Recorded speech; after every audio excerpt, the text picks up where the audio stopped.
பாண்டியன் நகர் அரசு உயர்நிலைப் பள்ளியில் இலவச கண் மருத்துவ சிகிச்சை முகாம்.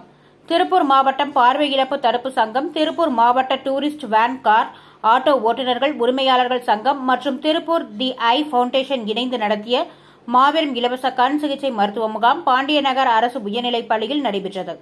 மருத்துவ முகாமில் திருப்பூர் வடக்கு மாவட்ட திமுக கழக செயலாளர், தெற்கு தொகுதி சட்டப்பேரவை உறுப்பினர் க. செல்வராஜ் துவக்கி வைத்தார். உடன் வடக்கு மாநகர செயலாளர் மேயர் தினேஷ்குமார், தெற்கு மாநகர செயலாளர் டி. நாகராஜ், மண்டல தலைவர் தம்பி ஆர். கோவிந்தராஜ், பகுதி செயலாளர் ஜோதி உசைன், மாமன்ற உறுப்பினர் திருமதி லோகநாயகி கருப்பசாமி, ராதாகிருஷ்ணன், மாலதி, கேபிள்ராஜ், கோபால்சாமி, வடக்கு மாநகர துணை செயலாளர் ராமசாமி, வார்டு செயலாளர்கள் செந்தில், மகேந்திரன். இந்த விழாவினை திருப்பூர் மாவட்ட டூரிஸ்ட் வேன், கார், ஆட்டோ ஓட்டுநர்கள் உரிமையாளர் சங்க நிறுவன தலைவர் சண்முகவேல் ஏற்பாடு செய்திருந்தார். உடன் செயலாளர் சேகர், ஒருங்கிணைப்பாளர் நந்தகோபால் மற்றும் நிர்வாகிகள் சக்தி, சதாசிவம், செல்வம், திருமாறன், மணிகண்டன், கந்தசாமி, சுரேஷ், உதயகுமார், மைக்கேல் ராஜ், அமீர் உள்ளிட்ட நிர்வாகிகள் உடன் இருந்தனர். இந்த மருத்துவ முகாமில் 500க்கும் மேற்பட்ட பொதுமக்கள் கலந்து கொண்டனர்.